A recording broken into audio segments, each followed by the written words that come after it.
Today's day 4 of my iPad pilot project, and today I was actually working with the kindergarten students. And unlike in the pre-K, I knew that in kindergarten there was at least one student who's had an iPad since they first came out. It's not his own, but it was his parents, and I know that he's had opportunities to use it. My assumption was that he'd have quite a strong background, that he'd be familiar with some of the terminology, like the home button, for example, and that he'd know how to use a variety of applications, especially considering so many are free. But as it turned out, he was very comfortable getting to the home screen and launching the video application to watch stuff, and he was able to manipulate the volume. But outside of that, actually, he didn't really know how to do much else. He doesn't seem to have previous exposure using applications.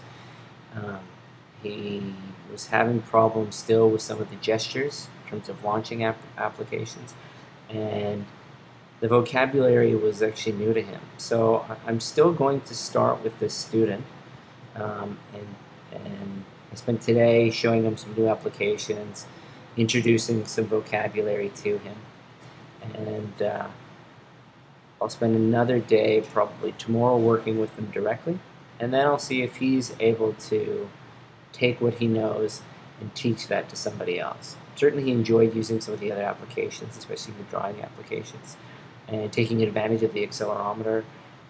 He doesn't seem to have any previous experience taking advantage of that part of the iPad, which was surprising considering that he watches movies on it.